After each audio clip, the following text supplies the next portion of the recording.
ওই কিছুদিন আগে একটা ভাইরাল হয়েছে যে আমার বন্ধুর বউ নাকি শাড়ি পাইনি। আমি জানি যে আমি কি যন্ত্রণায় আছি ভাই।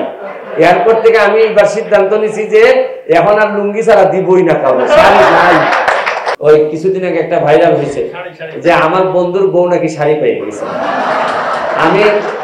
আমি জানি না, আমার খুবই দুর্ভাগ্য যে এই বন্ধুর বউরে আমি দেখিও নাই কখনো, মানে মনেই নেই যে আমার বন্ধুর বউ। এমন 1000-2000 শাড়ি হয়, এই এমপি সাহেব তো আর রাতে রাতে গিয়া হাতে হাতে শাড়ি দিয়ে আসে না, আমরা কারো না কারো বন্টন করি। তারপরেও দেখেন, জানেন আশ্চর্য বিষয় হচ্ছে কি, প্রথম আলোর মতো পত্রিকা অনলাইন, ওরা লিখে কি জানেন, যে ব্যারিস্টার সুমনের ব্যারিস্টার সুমন শাড়ি উপহার দিলেন বন্ধুর বউ।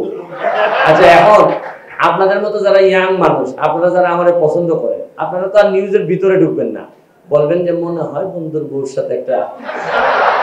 তো ওয়ালটন ফ্রিজ কিনে অনেকের মতো আপনিও হয়ে যেতে পারেন মিলেনিয়াল, সেরা পণ্যের সেরা অফার।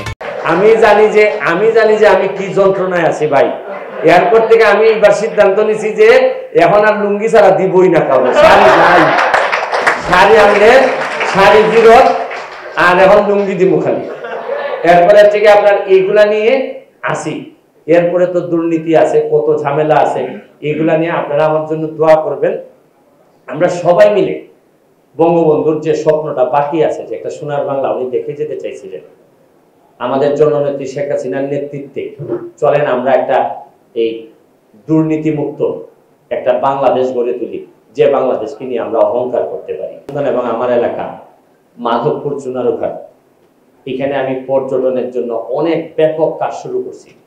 মানে কোন একটা জায়গায় আরেক বছর পরে গিয়ে যদি আপনার মনে হয় যে আপনি কোন একটা জায়গার প্রেমে পড়তে চান, তাইলে আমার এলাকাতে আপনি যাবেন, আমি আপনাকে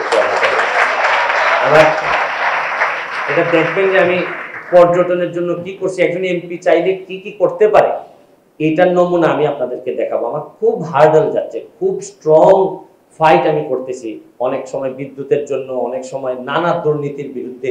আর সিস্টেমটা এমনভাবে ডেভেলপ করে রাখছে, আপনি কি জানেন একজন ইন্ডিভিজুয়াল মানুষ সবসময় সিস্টেমের কাছে পরাজিত হয়। কারণ দেখা গেল আমার প্রশাসন ধরেন ঘুষ খায়, ধরেন আমার সাথে যারা নির্বাচনে ছিল, যারা আমাকে হেল্প করছে নির্বাচনে, তারাও 2 নম্বরই করে।